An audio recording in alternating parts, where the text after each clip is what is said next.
berangkat lagi 2010 langsung masuk penjara Israel, ditangkap. Apa masuk penjara? Iyalah, masuk penjara. Wah, ini seru nih. Ini seru, ini seru. Ini seru. Ini bukan penjara monopoli, Bos. Contohnya kita mau ke perkebunan itu sudah ada pos-pos sniper. Pada saat kita beraktivitas nih, itu bahkan Zionis Israel. Kita di sini bulan puasa dengan bebasnya mendapat makanan, buka puasa, sahur, tapi saudara-saudara kita di Gaza tidurnya di mana? Di aspal jalan raya. Antum tahu sendiri. Sama seperti bapak ibu mertua saya, rumahnya sudah dihancurkan, saat ini mereka tinggal di tenda.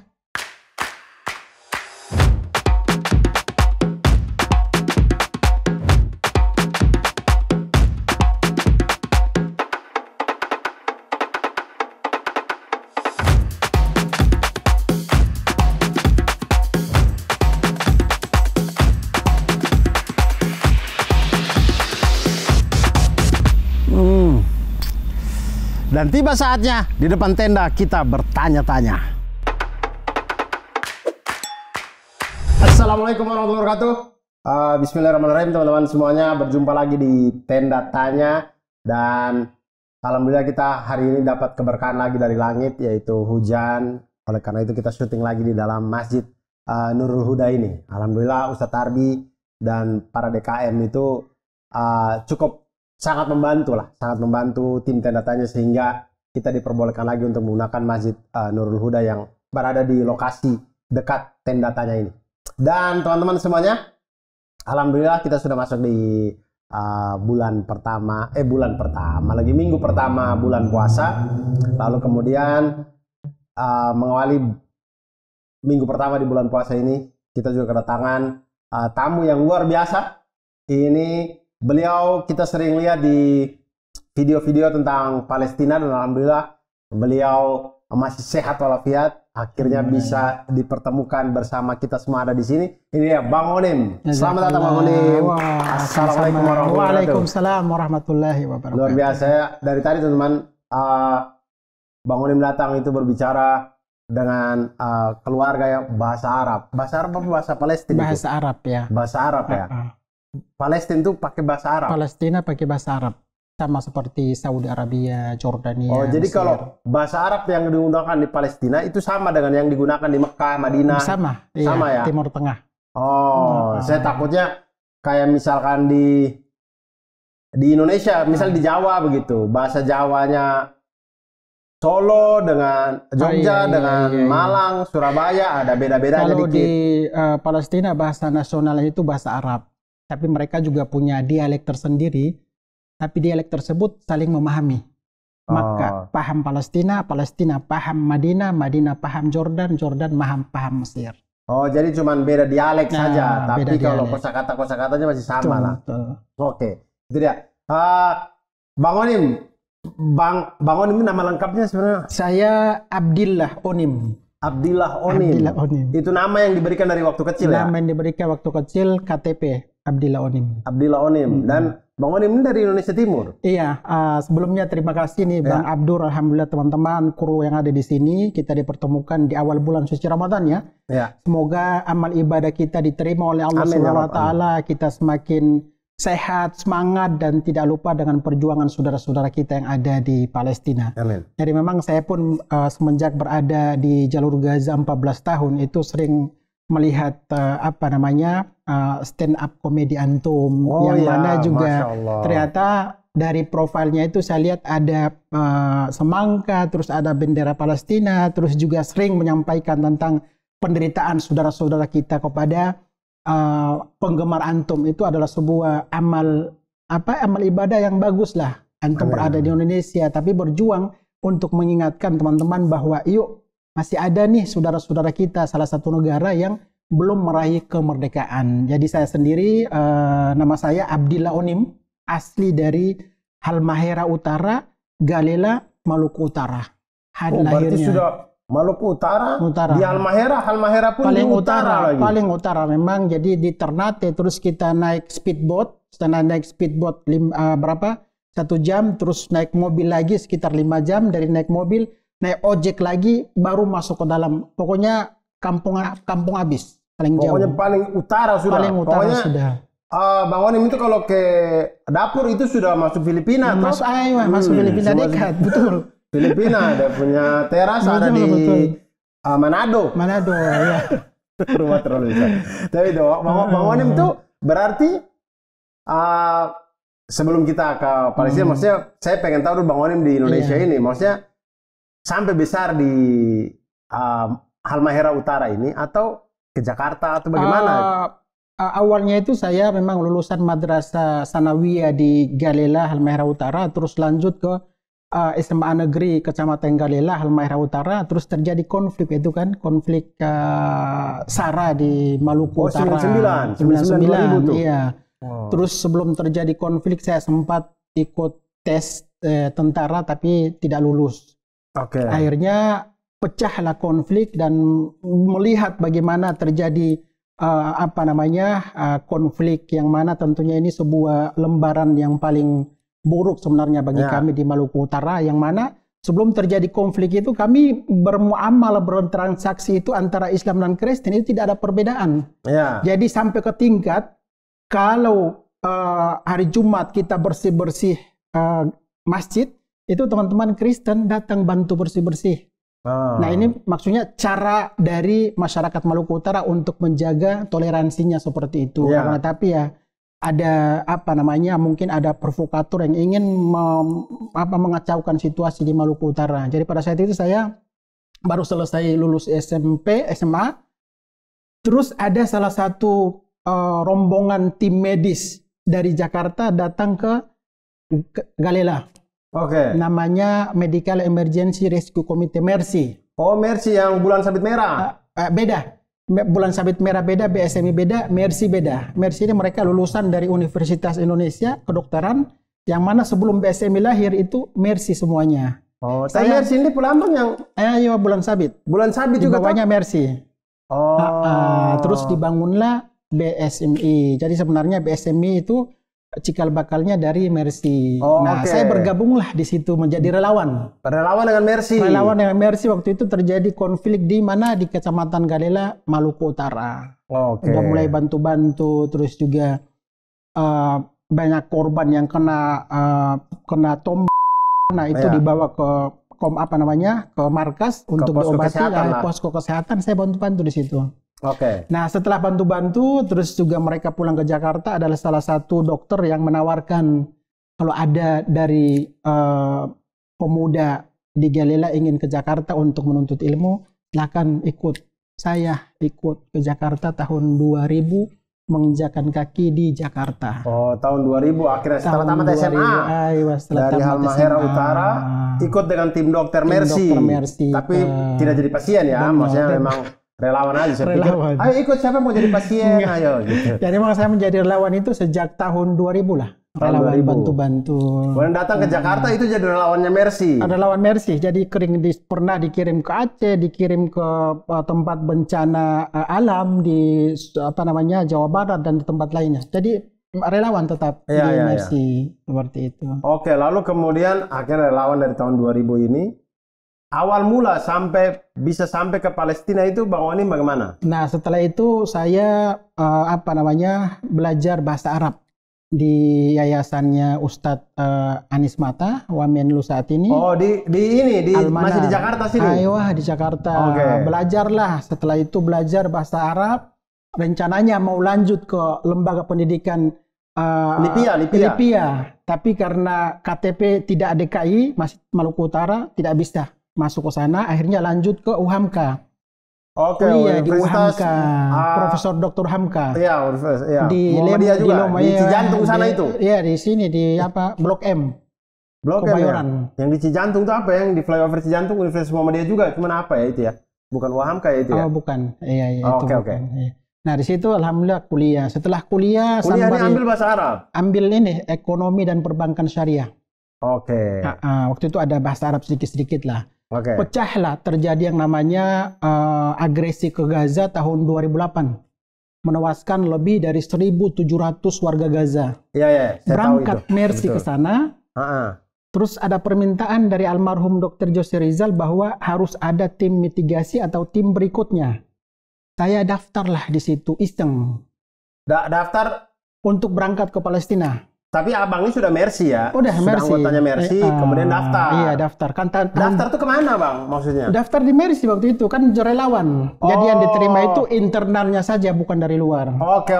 Jadi relawan Mercy daftar lah di Mercy. Ini untuk yang mau bersedia berangkat ke Palestina. Tim mitigasi untuk distribusi bantuan dari Mesir bawa masuk ke jalur Gaza. Oke. Tahun 2008 kan masih ada image dari masyarakat Indonesia bahwa Palestina itu adalah bom diri. Bahasa Arabnya istishhadiyah. Terus juga terjadi pemboman sana sini, pemboman dan lain-lain. Itu kan di image masyarakat awam di Indonesia, termasuk keluarga saya di Halmahera Utara, di Jalela. Saya pun daftar memang tidak niat, iseng. Karena kan belum tahun 2008 saya belum memahami tentang Palestina dan sejarah Palestina.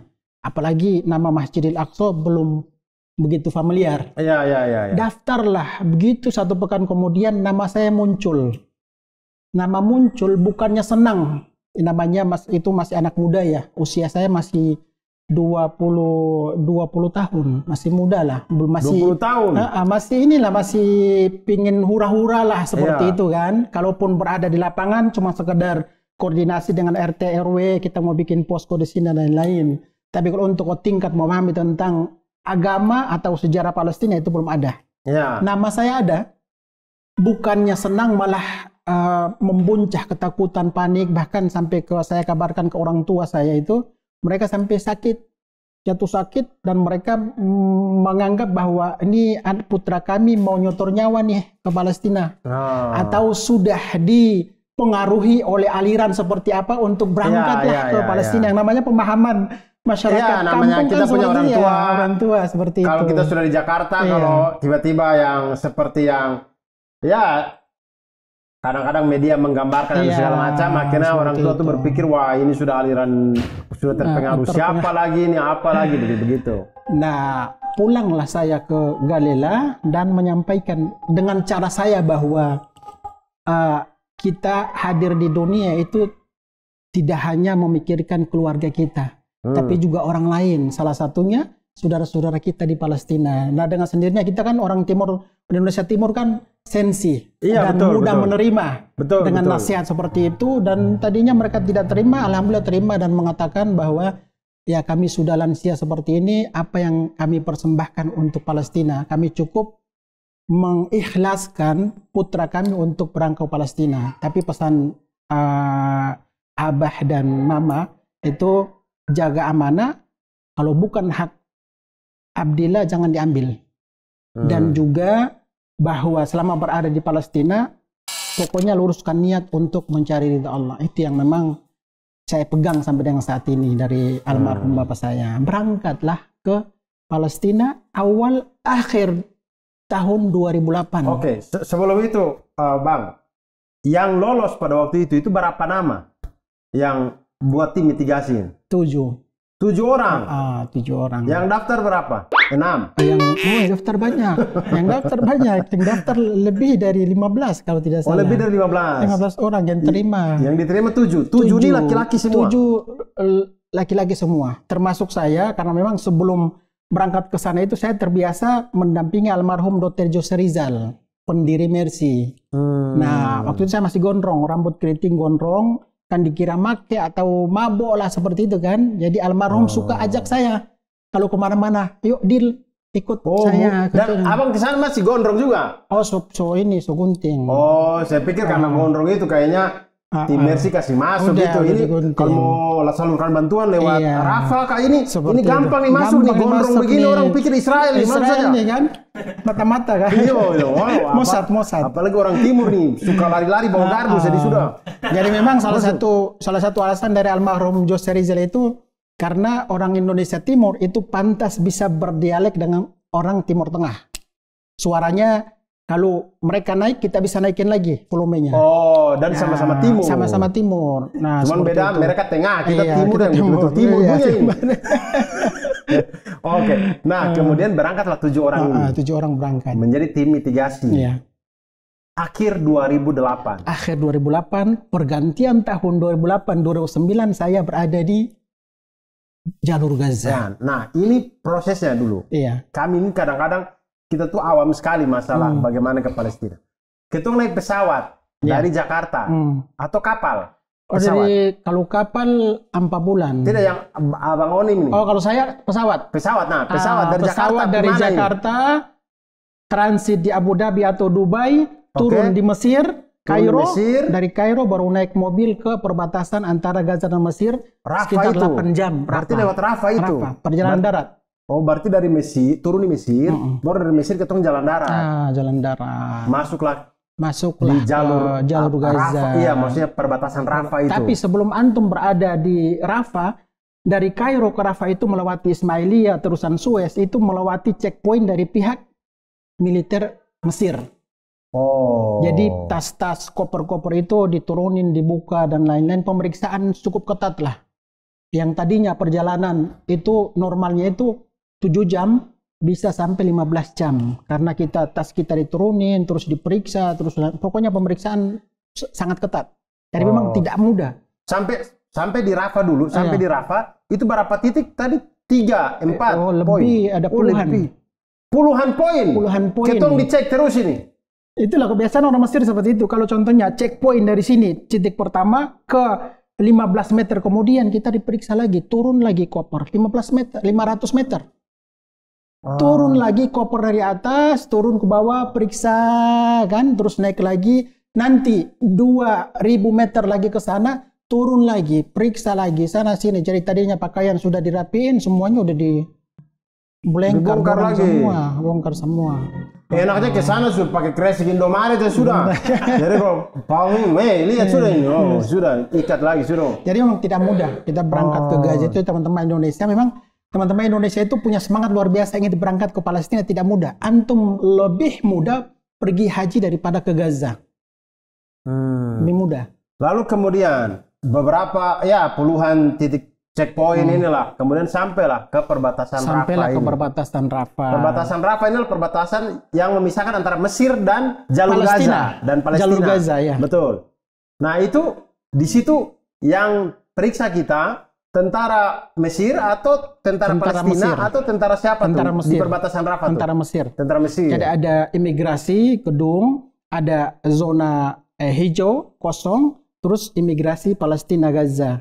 Jadi antara imigrasi Mesir dengan imigrasi Palestina Gaza itu cuman 5 menit sampai. Iya, ada jalur kosong macam kita mau. Teman-teman kalau pernah ke perbatasan Papua Nugini dengan kita Papua, itu juga begitu, ada dia punya jalur netral lah begitu. Nah, sampai di situ yang di situ sudah tidak terlalu lah. Sudah aman seperti itu. Baru masuk apalagi di imigrasinya Palestina lebih gampang lagi Palestina lebih gampang dan kita seakan sambut seperti melebihi dari rumah kita.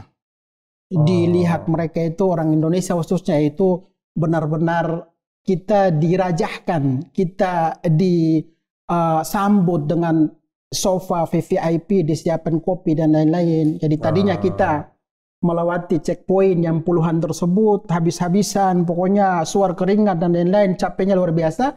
Begitu sampai di sana itu dijamu dengan seakan kita langsung melupakan kelelahan kita yang tadi sebelumnya. Macam inilah pulang ke rumah nenek begitulah ya, liburan ke rumah nenek begitu langsung dijamu. Betul. Dan itulah awal mula pertama kali Bang Oni menginjakan kaki di tanah Palestina di jalur Gaza ini. Nah, kemudian di situ Bang Oni bikin apa aja? Di situ salah satu kegiatan saya itu karena saya orang Timur biasanya sangat suka nongkrong ya. Dengan petani. Bang Oni mengajak mereka di deker. Sana tidak. Cek deker itu jadi saya tidak tahu antara Maluku Utara dengan kami di NTT sama. Deker itu biasanya itu kayak di depan gang. Iya, leger. Di depan gang kemudian ada tempat duduk tapi itu sebenarnya portal ya. Iya, kayak portal gitu. Itu kami sebutnya deker. Kalau saya memang bermasyarakatnya karena sudah terbiasa bermasyarakat, jadi saya berkomunikasi, bergaul dengan para petani, para nelayan sekaligus memperkuat bahasa Arab saya. Jadi mungkin salah satu warga asing di dunia ini yang paling liar kemana-mana bebas itu Bang Onim. Seperti itu. Memang karakter orang timur sudah bebas seperti itu. Tapi Bang Onim pada jadi dilepas itu pasti hidup. Iya. Makanya pas di Turki, itu saya sebelum pulang dari Gaza kan sempat ke Turki, Itu saya 2 jam tidak pulang ke hotel, terus ada satu teman saya di Mercy bilang tidak usah khawatir kalau Bang Onim itu dilepas pasti hidup. Nah, emang biasa seperti itu. Bermasyarakat lah. Kita macam ayam ya. Iya. Asal dilepas hidup. Nah, kemudian ini Bang Onim waktu pertama kali ke Gaza Palestina ini, kemampuan tadi sudah bilang sudah belajar dari Ustadz Anies Mata, bahasa Arab. Nah, pada waktu menginjak Gaza tuh secara persen bahasa Arab tuh pada waktu itu berapa? 10%? 20%? Oh enggak, bahasa Arab yang saya pelajari di tempatnya Bapak Anies Mata dengan di jalur Gaza, itu kalau kita berbahasa dengan yang kita pelajari itu kayak dibilang ahli surga. Jadi diketawain. Oh, karena terlalu baku? Karena terlalu baku dan terlalu asli. Yang kita pakai itu bahasa Al-Quran. Kalau kita contohnya beli kalau contohnya saya mau ke warung mau beli tomat. Kalau bahasa Amianya di sana, Gadesh, Bandora, Amianya. Tapi bahasa kampungnya lah. Bahasa Fusahnya, Kam si'ru hadhil Bandora. Itu bahasa yang teksnya, maksudnya yang resminya seperti itu. Saya pikir bahasa Al-Quran tuh abang mau beli di warung Malik Yaumiddin. Saya pikir begitu. Terlalu Al-Quran kalau itu. Iya, jadi maksudnya Fusha itu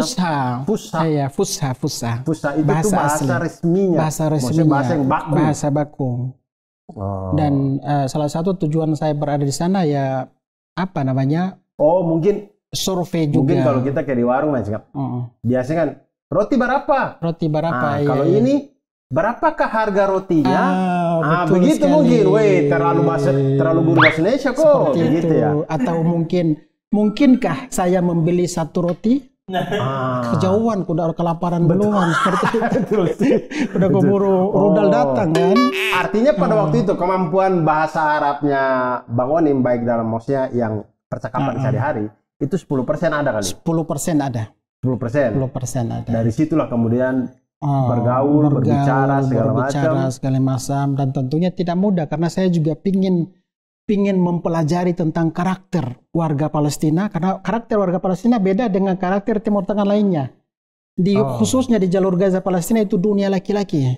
Beli tomat antum, beli bawang antum, istri nggak ada urusan. Antum ke pasar itu semuanya batangan, cowok semua.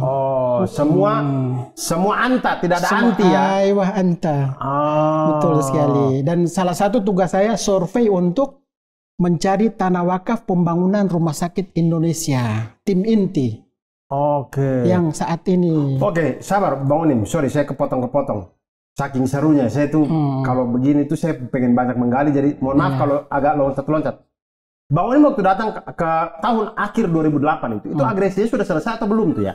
Udah selesai, tapi masih ada pesawat jet F-16, masih ada Bofors, masih ada asap lah. Tapi secara resminya agresinya sudah tidak ada. Sudah dinyatakan selesai, tapi ya namanya selesainya Zionis berbeda. Ada saja dia punya kelakuan-kelakuan kan. Oke, lalu kemudian di situ itu yang pertama tadi tugasnya Bang Onim itu apa tadi? Selain mencari tanah wakaf, mitigasi tugasnya apa saja?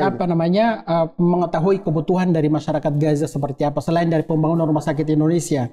Apakah ini skala prioritas ataukah bikin program lain? Tetapi skala prioritas waktu itu pembangunan rumah sakit Indonesia.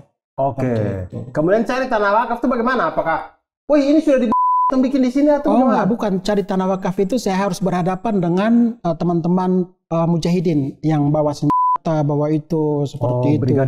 Brigadir Al-Qassam harus bertemu dengan almarhum Ismail Haniya. Antum sampaikan bahwa kami masyarakat Indonesia akan bangun rumah sakit, namanya Rumah Sakit Indonesia, dan insinyur akan diletakkan dari Indonesia. Tanah yang diberikan, tanah yang dijadikan sebagai pusat militernya pejuang atau mujahidin. Kan gila kan?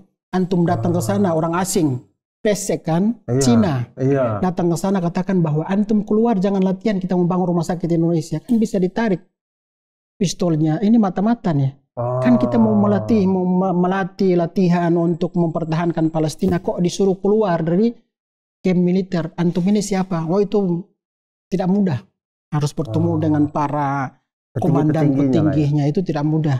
Sampai kami itu dianggap, wah ini punya misi untuk menghentikan pelatihan untuk Izzuddin Al-Qassam. Kan berat seperti itu.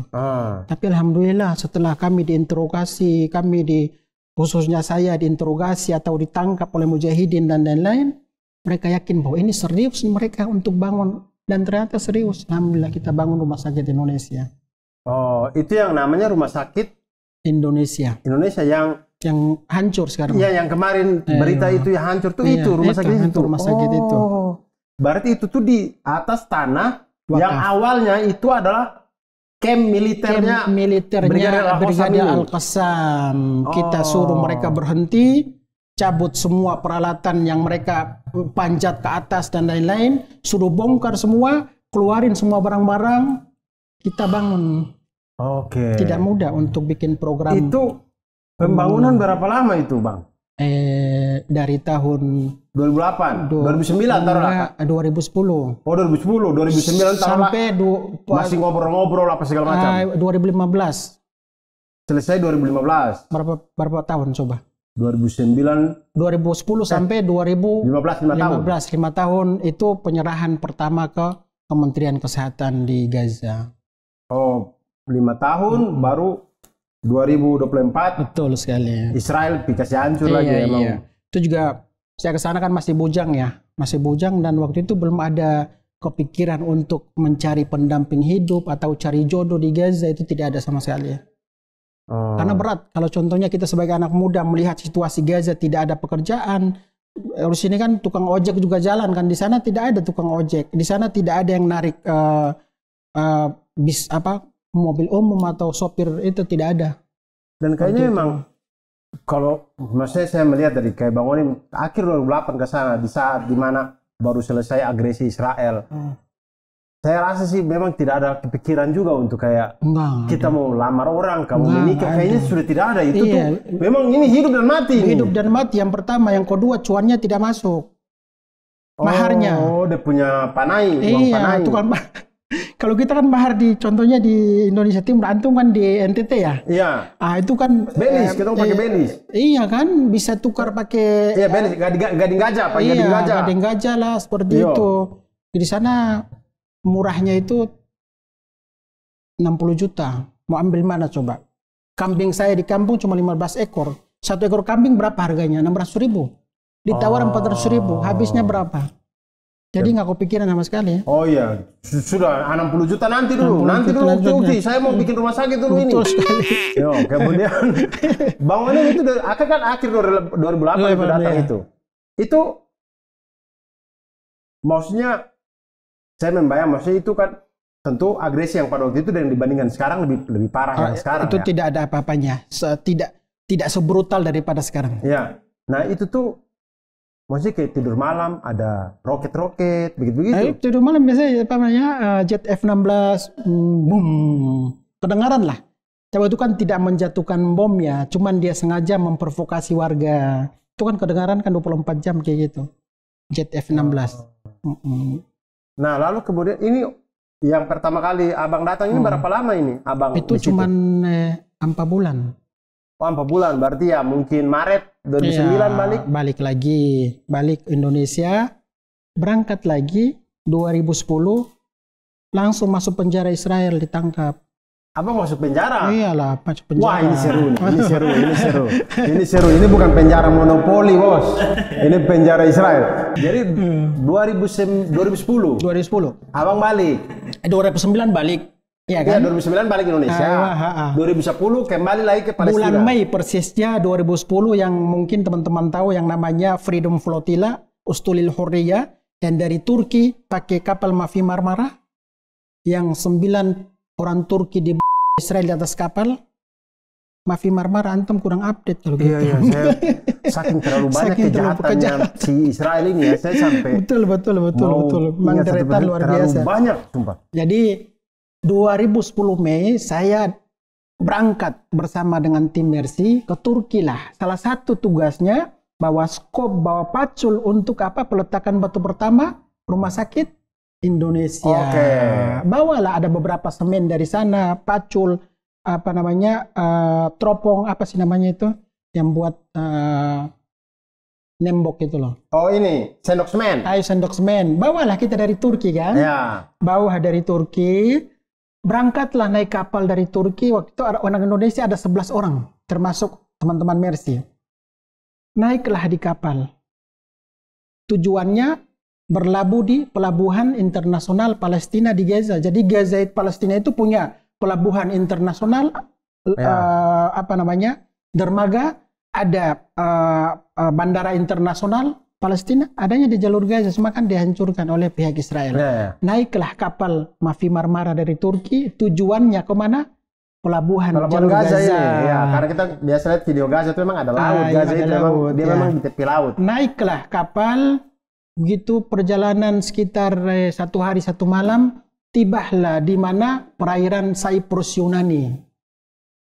Oh, di Siprus. Terlihat lampu kota Yunani. Sebentar lagi mungkin sekitar 5 jam lagi kita sudah bisa lihat lampu-lampu kota Gaza. Gitu selesai sholat subuh, belum salam subuh berjamaah, itu pesawat apa sih namanya, pesawat militer itulah, kayak helikopter tapi yang lebih canggih, Apache ya kalau tidak salah. Iya, pokoknya yang begitulah. Ya. Meluncurlah mereka dengan tali ke bawah sambil Oh, tidak tanya, turun langsung gini. Cara pakai tanya, dari mana, saya tanya langsung lah. Gitu kita pokoknya yang namanya jiwa muda ya. Pokoknya ini kayaknya akhir hayat saya di kapal. Akhir hayat namanya di kapal. Abang mereka keluar sendok semen tuh? Bukan, sendok semen tidak bisa naik. Pokoknya yang ada kan di kapal kan ada kursi itu ya di luar ya. Di dek itu kan. Pokoknya angkat semua itu yang ada kursi-kursi kas lempar di tentara Israel. Jadi mereka di atas, ya sudah kita mikirnya kan mati kan. Daripada kita mati serhadir seperti ini, minimal ada. Paling tidak kok kena ini kursi. Paling lah, sampah atau apa namanya, pokoknya ada lah di tangan. Dilempar. Wah itu sampai berapa menit tuh. Saling dorong sambil lempar, tembak dari atas. Infrared di kepala sini, bagara langsung kepala pecah. Wah itu Masya Allah. Tapi Alhamdulillah Allah SWT masih menjaga dan bisa selamat di situ. Yang tadinya infrared di mana? Teman-teman dari Turki 9 meninggal, insya Allah syahid. Dan dari Indonesia 2 orang yang tertembak, satu di tangannya karena megang tali Apache tersebut, dipegang mau diikat di dek, pagar dek. Biar dia tidak bisa jalan. Tidak bisa jalan, ditembak yang tangan. Satu di bagian dada di sini. Tapi Alhamdulillah selamat semua. Masuk dalam kapal, diikat semua. Diikat, ditodong kayak gini, jalan. Nah sekarang proses ikat tangan itu ada 2. Ikat tangan di belakang ini berbahaya. Orang berbahaya. Kalau ikat tangan depan aman. Kalau bukan Mossad, apa namanya, ya tidak mau lawan. Nah saya termasuk diikat di bagian depan, otomatis dikira bagian dari Israel. Periksalah paspor. Nama saya Galela, kan Gilael. Lahir di Galela. Gilael. Bahasa Arabnya Jalil. Kan Maluku Utara banyak nama-nama Palestina kan? Ada di sana Berseba dan lain-lain. Nama Gilael. Oh ini aman nih orang kita. Oh ini pembalap nih. KFC ini. Galael kalau itu ya. Sorry, beda. Dan Galael itu salah satu kota yang ada di Israel. Jadi mereka pikir, ini kita orang nih. Kita orang. Aman. Ikat cuma di sini aman, jadi dibiarkan seperti itu. Di atas kapal, terus dari kapal tersebut kita dibawa ke penjara Israel. Penjara Israel ini ada di mana? Di Berseba. Kota Berseba. Berseba itu berarti abang mereka di pelabuhan mana? Tidak lagi di Gaza Asdod. ini? Ya, dari Laut Gaza belum ke pelabuhan, digiringlah ke Asdod. Pelabuhan Itu Israel West Bank terbesar. sana lah, Iya, gitu. di West Bank sana. Oke. Dari situ naiklah mobil tahanan, kan? Mobil tahanan dijebloskan ke dalam penjara Israel. Tidak lama, cuma 1 hari 1 malam. Cuman kan maksud saya, alhamdulillah saya sebagai putra Indonesia yang bisa merasakan penderitaan saudara-saudara kita di Palestina, perempuan yang mendekam di penjara Israel 6.000 sebelum agresi, yang anak-anak 500 orang, belum lagi yang lansia dan lain-lain. Ya, saya bersyukur bisa merasakan mendekam di penjara walaupun tidak diapa-apain ya, walaupun tidak disiksa pada saat di penjara, tapi makanan yang mereka hidangkan kemungkinan sudah diracuni. Kenapa diracuni? Pada saat saya dari penjara terus dibawa keluar ke Jordan dideportasi, begitu sampai di hotel itu sudah kayak mau mati. Oh, abang sempat makan makanan yang di penjara itu? Telur sama karena 1 hari 1 malam ini? Telur, kentang, sama nasi. Makanan penjara. Nah itu Masya Allah udah kayak mau mati, akhirnya rawat di rumah sakit waktu itu di Jordan. Nah itu abang waktu dijebloskan ke penjara tuh, maksudnya di sel itu banyak orang atau abang sendiri? Oh, penjaranya kosong. Baru mungkin kami yang resmiin kali ya. Oh, abang yang resmikan. Sekalian peletakan batu pertama dengan sendok semen tadi tuh. Jadi baju tahanan yang kayak orang Gaza saat ini pakai baju tahanan putih kan? Iya. Nah seperti itu, kami dikasih baju seperti itu, disuruh ganti baju, terus juga disuruh mandi, terus disiapin makanan. Tapi memang penjaranya kosong. Kemungkinan itu disiapkan penjara tersebut untuk Freedom Flotilla yang dari Turki mau ke Gaza tersebut. Jadi kami yang disuruh masuk di situ. Nah terus kemudian abang di Jordan, itu maksudnya itu kapal, barang-barang yang untuk peletakan batu pertama semuanya itu? Semuanya diambil, kan waktu itu kan saya masih merokok yang Jisamsu bawa 1 slov, terus juga itu semuanya diambil semua, tas-tas semuanya diambil. Termasuk dan barang-barang untuk rumah sakit ini semua diambil? Udah diambil semua. Sama kapal juga diambil? Kapal juga diambil sama Israel. Jadi kita keluar dari kapal, cuman bawa dompet dan juga paspor. Nah di dompet tersebut mereka semakin yakin bahwa saya ini Mossad. Dompet tersebut ada uang Israel. Kan dulu saya di Gaza kan, 2008-2009 saya di Gaza, ada mata uang Israel yang dipakai untuk transaksi orang Palestina. Ada uang Israel namanya shekel. Makin yakin, ketawa mereka, ya udah orang kita nih. Mereka, oh ini agen-agen Mossad ini. Oh, ini, BIM. Badan Intelijen Mossad. Oke, kemudian akhirnya di Jordan itu baru? Di Jordan 1 bulan kalau tidak salah. Abang di Jordan 1 bulan? Ya, 1 bulan terus pulang ke Indonesia. Waktu itu eranya Pak SBY. Di Indonesia cuma sekitar 10 hari. Berangkat lagi mau ke Gaza lewat Mesir. Jadi kayak ada magnet yang menarik bahwa jangan takut, yuk kembali lagi ke jalur Gaza. Pada bulan yang sama, bulan Mei, berangkat ke Mesir, dari Mesir naik mobil ke Rafah, Rafah masuk jalur Gaza. Masuk akhirnya? Bulan Mei. Nah. Masuk ke jalur Gaza, nah disitulah mulai saya semakin kuat beradaptasi, semakin menambah ilmu dan bahasa saya, dan juga harus mengambil keputusan menikah atau pulang.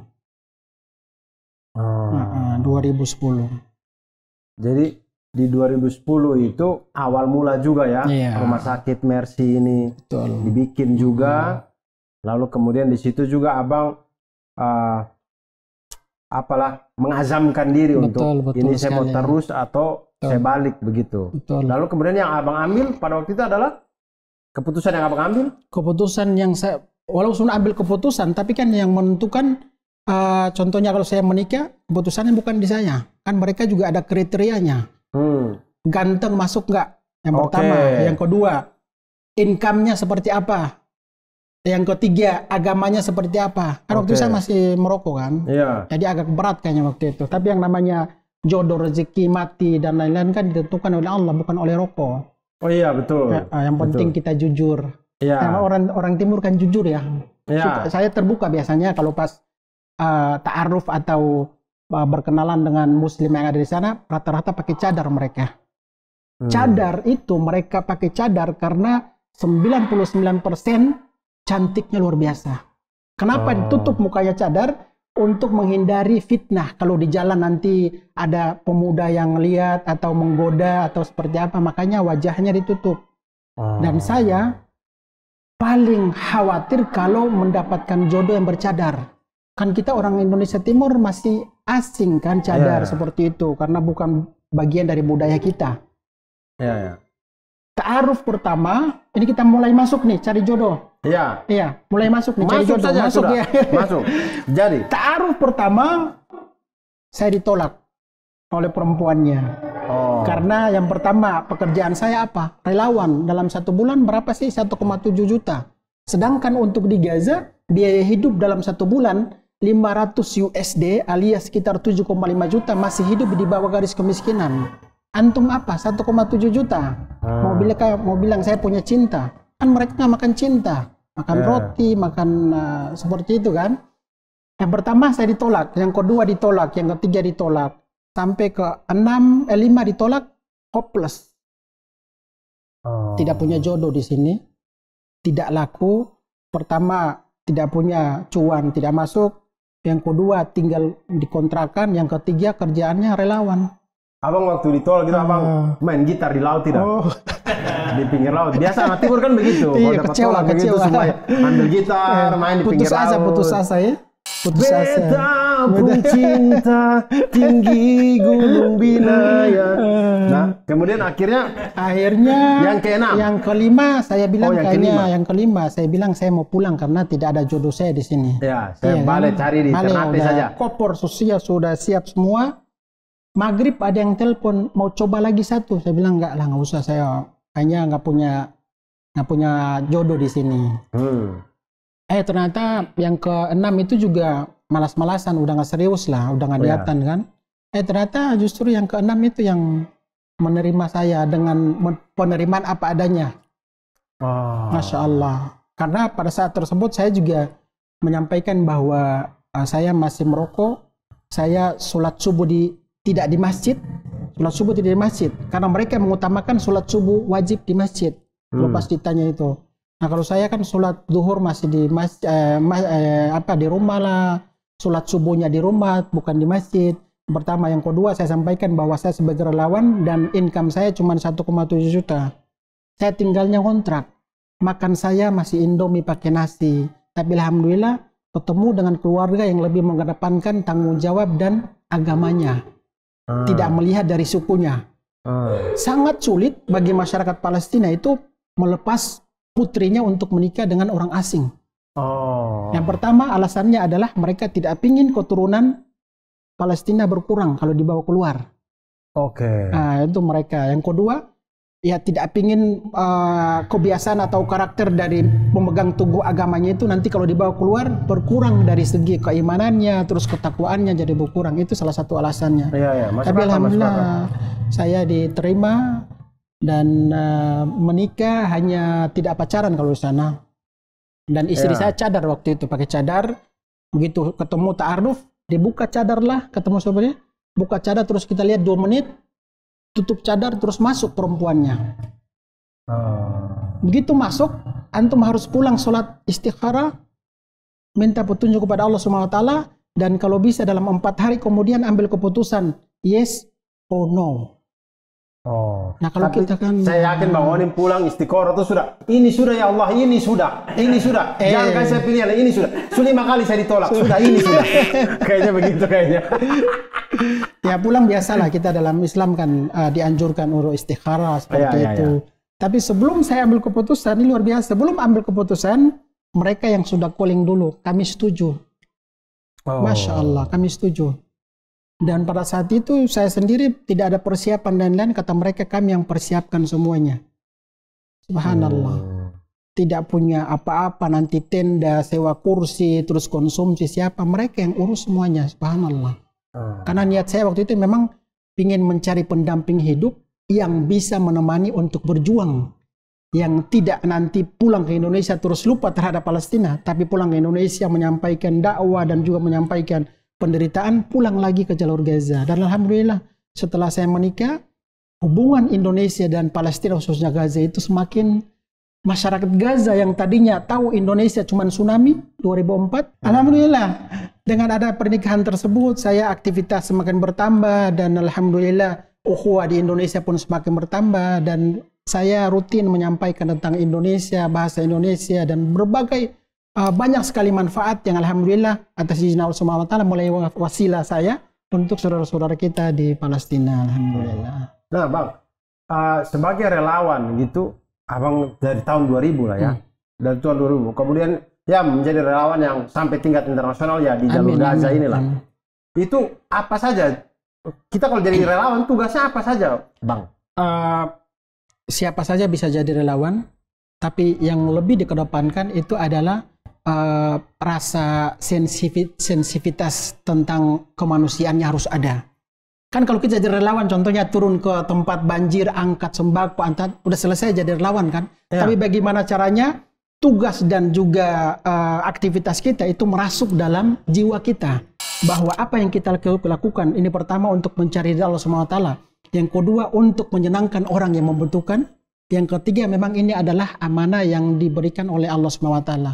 Innamal mu'minuna al-ikhwa, bahwa kita hidup dari dunia ini tidak hanya memikirkan diri kita tapi juga memikirkan orang lain seperti itu. Jadi memang untuk menjadi relawan di Palestina berangkat ke jalur Gaza itu kayaknya mungkin butuh pemahaman tentang Palestina dulu baru bisa berangkat ke sana. Jangan sampai nih kalau contohnya kita mengandalin cuman takbir doang, semangatnya doang, tapi kita tidak memahami tentang karakter mereka, justru malah kita merepotkan mereka, menjadi menambah penderitaan mereka juga nanti kalau kita ke sana, ya kan? Kan ya, di sana kan itulah makanya apa-apa yang kita lakukan harus dibaringkan dengan ilmu. Iya, ilmu harus itu ada sehingga kita datang benar-benar kita menjadi bantuan untuk mereka, bukan kesana kita yang jadi dibantu. Bukan melengkapi penderitaan mereka, betul, seperti itu. Jadi nah itu kemudian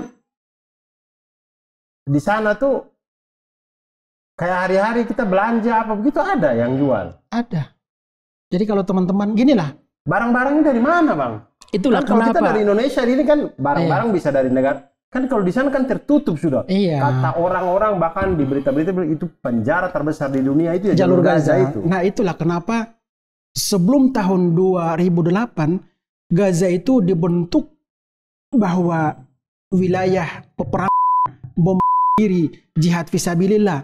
Mereka tidak mengangkat tentang kehidupan warga Gaza, bahwa warga Gaza itu ada yang PNS, ada orang kaya, ada petani, ada nelayan. Itu tidak diangkat di media. Yang diangkat di Indonesia sebelum tahun 2008 itu jihad fisabilillah.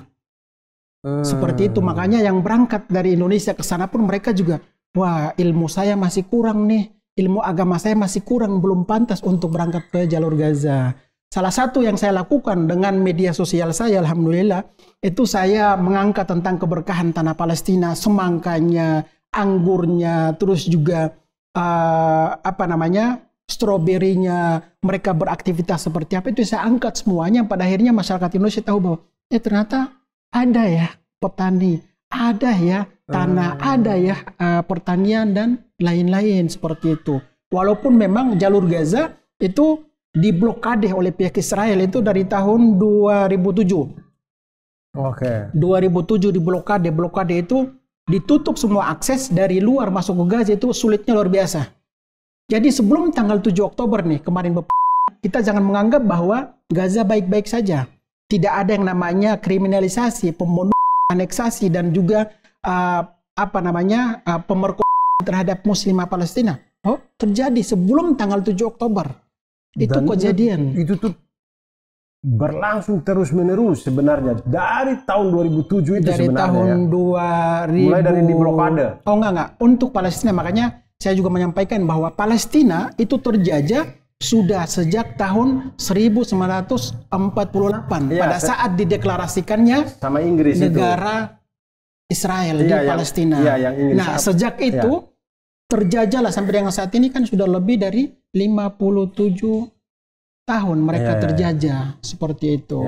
Ya, maksudnya kejahatan yang terjadi bukan hanya pada 7 Oktober kemarin itu, enggak. Tapi kejahatan yang dilakukan sama Israel itu terus-menerus. Ada teman-teman Indonesia yang sengaja menggiring narasi bahwa kalau tidak terjadi, kalau tidak Hamas yang kirim roket ke sana, benar sekali, tidak mungkin terjadi genosida, penghancuran, itu tidak benar. Itu harus memahami tentang kenapa terjadi perlawanan dan juga pembelaan diri dari para pejuang Palestina yang ada di Gaza. Kadang saya tuh pada waktu itu saya berpikir bahwa mustahil menurut saya dengan persenjataannya Israel, mereka punya Iron Dome dan segala macam itu. Semuanya. Mustahil kalau satu roket itu mereka tidak tahu. Betul sekali. Mungkin saja kalau saya memprediksi bahwa itu mereka biarkan saja itu biar sehingga mereka punya alasan kuat untuk melakukan agresi kembali.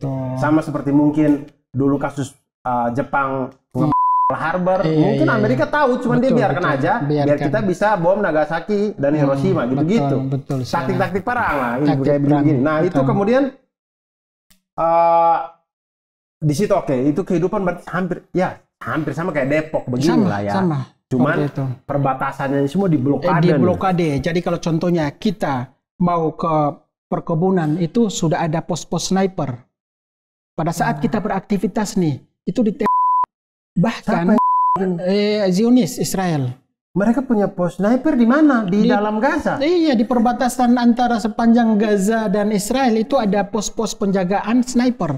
Jadi warga Gaza, para petani, mereka beraktivitas di pertanian itu dieksekusi di tempat mereka sebelum 7 Oktober. Para nelayan, mereka mencari ikan di depan mata saya sendiri, 2.000 meter ke depan itu mereka perahu mereka dihancurkan. Itu sebelum 7 Oktober. Terus dan juga itu kayak pemandangan yang udah hari-hari. Udah hari-hari dan mereka kayaknya sudah pasrah. Kenapa pasrah? Karena negara internasional PBB pun mereka seakan melegalkan kebrutalan pihak Israel. Kata mereka, PBB aja membiarkan mereka, terus kita mau berbuat apa? Berarti kalau kita di sini Indonesia ini sering membayangkan kayak di berbagai ceramah dikatakan bahwa jihad fisabilillah itu salah satunya adalah berangkat sebagai seorang suami cari nafkah untuk keluarga, itu jihad fisabilillah. Lalu kemudian kita membayangkan kita ke kantor, syuting dan segala macam, ini kita jihad dalam jalan Allah. Nah di sana itu berangkat mancing, berangkat itu untuk menghidupi keluarga, itu benar-benar jihad dalam arti sebenarnya. Dan itu belum tentu pulang. Belum tentu pulang. Berarti keluar rumah itu memang dengan keluar rumah itu mereka sudah pamit mempersiapkan diri bahwa kalau contohnya ini kalau saya meninggal tidak masalah. Padahal ikannya dinantikan oleh anak-anak istri mereka, atau minyak zaitun atau gandumnya sudah dinantikan oleh anak istri mereka. Pulangnya tinggal nama. Bapak meninggal. Anaknya ada di sekolah, pulang, tadinya ayah saya masih mengecup saya, terus memeluk saya, kok pulang tinggal nyawa. Itu yang sudah setiap hari terjadi terhadap saudara-saudara kita di jalur Gaza. Hampir setiap hari. Sebelum 7 Oktober. Jadi omong kosong kalau ada yang mengatakan bahwa kalau tidak ada penyerangan tanggal 7 Oktober, perdana terbesar oleh pejuang Palestina ke pangkalannya militer Israel, maka tidak akan terjadi penghancuran di Gaza. Ini orang bodoh yang tidak memahami, tidak tahu tentang penderitaan atau sejarah masyarakat Palestina. Lalu kemudian Bang, itu alhamdulillah saya dalam kapasitas saya tidak tahu kondisi di sana, tapi saya agak bersyukur ketika sudah terjadi gencatan senjata sekarang. Nah kemudian ini masuk Ramadan. Ramadan kalau di sana gimana? Kalau di sini kan kita terasa lah meriahnya itu kalau di jalur Gaza kayak apa tuh? Kalau bulan puasa kita di sana ya tidak semeriah di Indonesia sih ya. Karena kan dalam situasi kayak kita saat ini mau buka puasa, ada gorengan lah, ada kelapa muda lah, ada bakwan lah, seperti itu. Nah kalau kita di Gaza, karena di blokade tersediaan sangat terbatas, ya sudah kita bukanya hanya pakai contohnya teh, pakai min, terus ada tomat mentah atau bawang, itu keseharian pada saat buka puasa, ditambah lagi dengan kurma.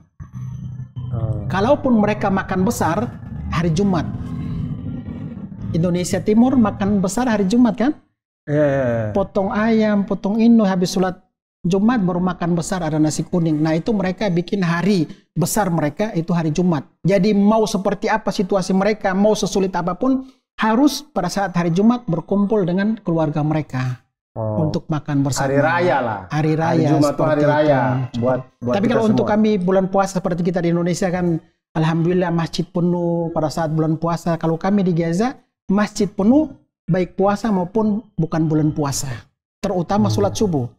Kalau sholat subuh nih, sebelum bulan puasa, antum mau ngambil air wudhu, bukan di rumah, bukan di rumah, mau ngambil air wudhu di masjid, itu pada saat antum ngambil air wudhu antri, begitu mau sholat, udah selesai sholat. Karena saking banyaknya yang antri ambil air wudhu.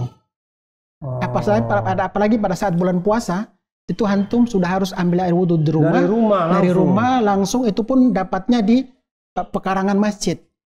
Karena di dalamnya sudah penuh 3 jam sebelumnya. Iya, dari sholat malam sudah di situ sholat malam seperti itu. Dan di sini kan tadarus pakai mic besar ya. Kedengaran sana sini kan. Kalau di sana nggak ada. Dalam saja seperti itu, bundaran, terus mereka baca Al-Quran, tasmi, terus setor hafalan seperti itu. Dan itulah teman-teman yang bikin Gaza tuh sebegitu kuatnya. Mau bayangkan dari 7 ya. Tidak hanya 7 Oktober, tapi kita ambil yang dari 7 Oktober sampai sekarang, Israel dan segala macam, Gaza tuh kuat aja, nggak, ya kita tahu banyak korban yang jatuh, tapi mereka berdiri kokoh aja gitu. Ada keimanan di Gaza, betul. Ada nilai perjuangan di Gaza, dan Allah Subhanahu Wa Taala memilih orang yang tepat. Betul. Belum tentu antum dipilih berangkat ke Gaza, belum tentu siap. Teman-teman para penonton berangkat ke sana belum tentu siap. 1 jam antum berdiri melihat putri antum diperkosa, melihat ibu antum diperkosa, melihat kakak perempuan antum sedang hamil terus perutnya itu antum nggak kuat. Tapi di Gaza mereka melihat seperti itu seakan bahwa ini la yukallifullahu nafsan illa wusaha, bahwa Allah SWT memberikan ujian itu pasti kepada orang yang mampu untuk melaluinya. Sesuai dengan kemampuannya. Dan itu kemampuannya ada di jalur Gaza.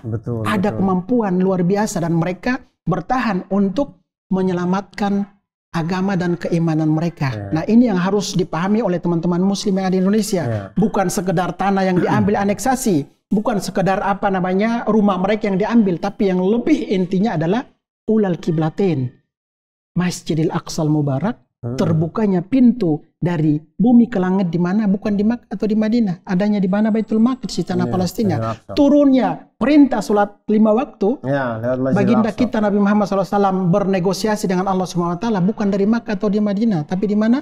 Di Masjidil Aqsal Mubarak. Itulah kenapa kita umat Islam Indonesia melihat isu Palestina itu sudah tidak usah diperdebatkan lagi, tidak usah diperbincangkan lagi. Ini harusnya kita menjadi lifestyle kita bagi umat Islam ya, seperti itu. Tapi bukan berarti kita melupakan atau menomorduakan teman-teman non-Muslim. Jangan lupa bahwa terjadi genosida di Gaza, itu gereja dihancurkan. Di dalamnya itu ada teman-teman kita yang sedang beribadah, orang Kristen. Saya menjadi saksi. Yang pertama, yang kedua, karena saya sebagai kontributor TV One sama Metro TV ya. Jadi masuk ke dalam gereja, mereka beribadah orang Kristen seperti apa. Terus juga ternyata orang Kristen di jalur Gaza, militannya kita kalah di Indonesia. Mereka punya jiwa untuk mempertahankan tanah Palestina. Mereka juga menganggap bahwa ini tanah kami dan kami dilahirkan di sini. Siapapun di depan kami, baik Zionis atau Yahudi, itu kami akan lawan. Itu orang Kristen yang ada di jalur Gaza. Berarti di jalur Gaza ini ada Kristen. Banyak juga ya agamanya ya? Ada 2. Islam sama Kristen. Itu di Gaza. Tapi Kristen kalau di Ortodoks. Kristen Ortodoks. Kristen Ortodoks ya. Kristen Ortodoks. Jadi dua agama inilah yang dan orang Kristen juga banyak ya di situ ya. Sekitar 3.000. 3.000 orang Kristen. Makanya saya juga menyampaikan kepada teman-teman orang Kristen yang ada di Indonesia, lihatlah isu Palestina ini bagian dari kemanusiaan. Kan ada ada istilah mengatakan bahwa tidak harus menjadi Muslim, cukup menjadi manusia saja. Seperti apalagi kan saat ini kita sudah melihat kan terangnya luar biasa terjadi pembantaian. Betul. Kalau masih ada yang belum terpanggil maka harus dicek DNA-nya. Ini iblis atau manusia? Ataukah manusia tapi berhati iblis? Seperti itu. Karena saya tuh dari dulu saya maksudnya berpendapat bahwa isu Palestina itu bukan isu yang abu-abu, itu hitam dan putih, jelas sekali gitu. Jadi kalau posisi kita di bagian hitamnya, di bagian Israelnya, itu ada yang salah dengan hati kita. Soal keberpihakan. Iya, keberpihakan kita kalau tidak di Palestina tuh agak sulit. Betul, dan itu yang tadi saya pengen bilang tadi, teman-teman, bahwa bagaimanapun takdirnya Allah Subhanahu Wa Taala itu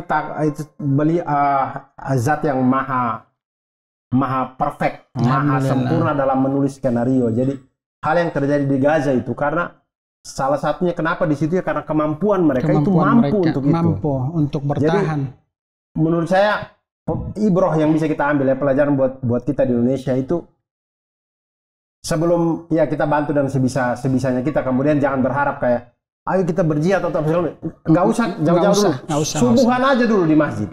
Kalau kita bisa ramaikan masjid-masjid kita itu sampai subuhnya itu di pekarangan, nah itu baru jiwa kita berarti sudah siap itu. Tapi kalau subuh aja kita masih lihat penalti Liga Champion, ya sudah, itu agak susah memang, agak susah itu. Jadi memang berbagai dukungan terhadap masyarakat Palestina kalau kita di Indonesia seperti yang Bang Abdur sampaikan tadi, nggak usah muluk-muluk, nggak usah berangkat ke sana, cukup Bang Onim aja yang di sana sama anak-anak sama teman-teman lain. Antum di sini cukup mengangkat tangan, kedua tangan, ya Allah berikanlah kemenangan, kesabaran, ketabahan bagi saudara-saudara kami yang ada di Palestina. Itu dukungan nomor satu untuk masyarakat Palestina. Karena kalau kita berdonasi dalam satu pekan belum tentu sampai kan, transfernya dulu, proses betul. Tapi kalau contohnya antum meminta doa kepada Allah Subhanahu Wa Taala dengan ikhlas dan khusyuk dalam detik itu juga loh. Bisa Allah sampaikan kepada saudara-saudara kita di Palestina yang pada akhirnya rumah mereka hancur, orang tua mereka meninggal dunia, Allah SWT memberikan apa? Kegembiraan hati, ketenangan. Itu doa-doa kita, itu sudah cukup luar biasa dukungan. Kalau antum tanya kepada pejuang Palestina yang pakai topeng, hanya matanya terlihat, bawa senjata, antum butuh tenaga dari Indonesia. Antum cukup di Indonesia saja, ini wilayah kami. Kami sangat memahami yang namanya musuh kami tahu tentang peta, dan kami tahu tentang sifat dari pihak Zionis Israel. Karena antum datang ke sini belum tentu paham.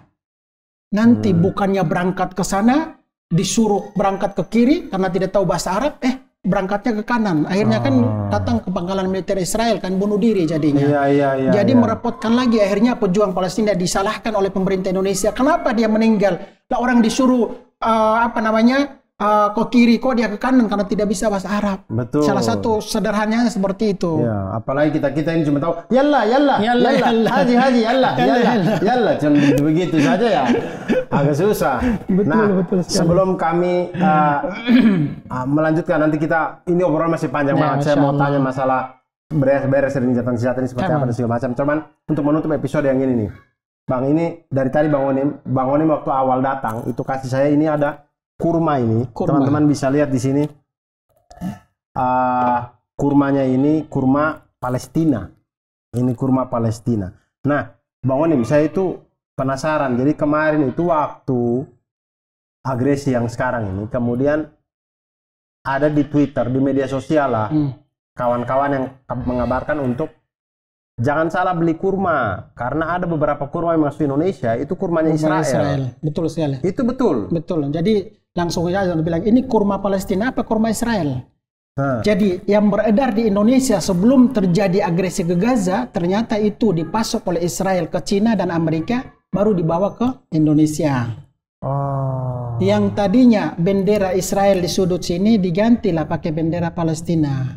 Jadi ternyata sebelumnya 2 tahun sebelumnya kita berbuka puasa di Indonesia, yang kita konsumsi adalah kurmanya Israel yang kita kenal dengan mejol. Nah, sekali lagi, mejol ini bahasa Arabnya majhul, yaitu tidak dikenal bahasa Arab artinya. Mejol itu jenisnya, Bang. Bukan berarti semua mejol dari Israel. Sama kayak ikan lele Bogor dengan ikan lele Jakarta kan sama, cuman beda penangkaran.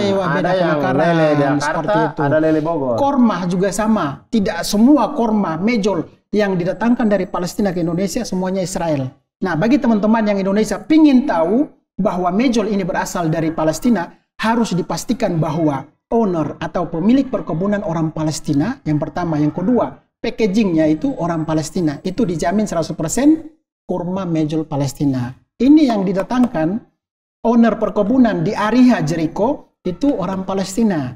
Packagingnya di Ariha Jericho dibawa ke Indonesia dari tepi barat ke Aqaba Jordania, Jordania ke Indonesia. Jadi teman-teman, mudah-mudahan nanti bulan-bulan puasa nanti lebih hati-hati, jangan sampai kita buka puasa mengkonsumsi produknya Israel. Nah, ini kan kayak misalnya kita ke minimarket gitu ya, Bang ya. Banyak banget itu merek-merek kurma di situ. Kurma. Itu bagaimana ya? Tipsnya deh, Bang. Kurma yang ada di supermarket yang ada di Indonesia di Swalayan itu memang sangat langka sekali, itu kurma dari Palestina.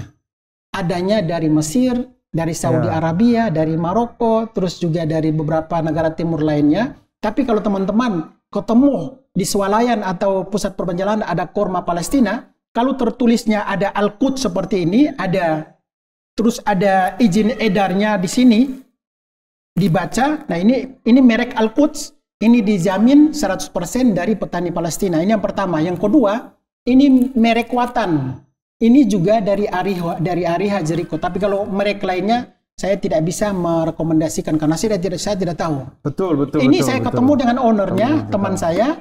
Ini ketemu dengan ownernya, teman saya. Oke. Ya. Paling tidak teman-teman, memang saya selama ke minimarket atau ke supermarket, bahkan minggu lalu saya baru saja ke minimarket bersama anak dan istri, kemudian kami beli kurma untuk puasa Sa'ban inilah. Nah, kemudian sejujurnya saya memang belum pernah ketemu packaging kurma Palestina di Indonesia. Selama saya beli kurma ya belum pernah. Jadi saya tuh, ini mungkin kita saling berbagi juga. Mungkin teman-teman yang lebih tahu nanti teman-teman bisa komen di bawah ya. Jadi saya tuh kadang-kadang saya googling aja dulu. Oh kalau masih, ini Madinah, ini Saudi Arabia, nggak apa-apa deh. Itu saya beli deh. Yang penting jangan sampai kemudian. Kalau ada tertulis Palestina mohon hati-hati. Ya, jangan sampai itu yang Israel aja. Karena saya sempat ada salah satu merek yang itu hampir di semua minimarket teman-teman jumpai ini merek nih. Nah tapi dia itu terafiliasi ke sana. Dia terafiliasi. Jadi investor dong kita ke Israel ya. Iya kan investor. Saya juga tidak tahu. Pokoknya kurma itu saya baca di Google dia itu terafiliasi ke Israel. Jadi Masya Allah. Dan mana dulu saya sering banget lagi beli itu kurma. Saya tidak tahu. Kemarin waktu itu semenjak 7 Oktober itulah kemudian ramai dan akhirnya kita jadi tahu. Maksudnya ya hikmahnya ada saja. Allah Subhanahu wa taala itu memberikan sesuatu itu pasti ada hikmahnya aja. Apalagi ini kan kita di bulan penuh berkah ya. Betul. Kita jangan lupa senantiasa doakan saudara-saudara kita di Palestina sebelum berbuka puasa, sebelum azan lah. Menunggu iftar itu 2 menit lah, luangkan waktu doakan saudara-saudara kita di Palestina. Kita di sini bulan puasa dengan bebasnya mendapat makanan, buka puasa, sahur. Tapi saudara-saudara kita di Gaza tidurnya di mana? Di aspal jalan raya. Antum tahu sendiri. Siapa seperti bapak ibu mertua saya, rumahnya sudah dihancurkan, saat ini mereka tinggal di tenda. Nah itu kita bersyukur nih, Bang Abdur. Jadi kita bersyukur Allah SWT masih memberikan kesempatan kepada kita pada saat terjadi pergolakan perjuangan di sana. Allah SWT hidupkan, masih menjaga kita untuk diperlihatkan bahwa ada perjuangan di sana. Apa yang sudah antum, Bang Abdur lakukan, Bang Onim lakukan untuk muslimin yang ada di Palestina. Mereka berbuka puasa seadanya saat ini. Mereka sahurnya Masya Allah cuman kurma dan juga air. Buka puasanya lagi bisa mereka melanjutkan extend kelaparan mereka. Udah terbiasa sebenarnya kalau contohnya bulan puasa kan kita menahan lapar ya. Mereka tanpa bulan puasa semua menahan lapar. Mereka tanpa bulan puasa pun mereka sholat di masjid, memenuhi saf-saf. Tanpa bulan puasa pun mereka berjuang. Nah kita nih di Indonesia patut bersyukur kepada Allah SWT. Salah satu kesyukuran kita, melengkapi keimanan kita, jangan lupa doakan saudara-saudara kita di Palestina. Akan tapi saya sangat yakin Muslim Indonesia cintanya luar biasa kepada masyarakat Palestina. Karena saya paham lah, saya berada di lapangan, mereka apapun mereka ingin persembahkan. Cuman kan dari segi aksesnya sangat sulit. Salah satunya mereka, saya lebih mengedepankan itu, angkat kedua tangan, doakan saudara-saudara kita di Palestina. Sebelum donasi, urusan ke-1000. Ya, amin. Itu dia teman-teman.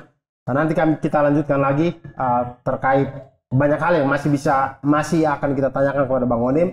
Tapi kita sudahi dulu episode yang kali ini. Nanti kita lanjut lagi di episode berikutnya. Terima kasih banyak teman-teman untuk kebersamaannya. Dan itu tadi titip sebelum setiap teman-teman berbuka puasa, namanya doanya orang berpuasa itu doa yang doa yang mabrur, kemudian doa yang baik, kemudian waktu sebelum berbuka puasa itu juga waktu yang baik yang untuk mustajab, berdoa. insyaallah dijabah oleh Allah Subhanahu Jadi wa taala. teman-teman doakanlah buat teman-teman saudara-saudara kita di Palestina, dan terima kasih banyak. Semoga segala hal yang kita niatkan menjadi kebaikan juga untuk kita, dan juga menjadi pahala kita di sisi Allah Subhanahu wa taala. Dan sehat selalu teman-teman. Sampai jumpa. Wassalamualaikum warahmatullahi wabarakatuh.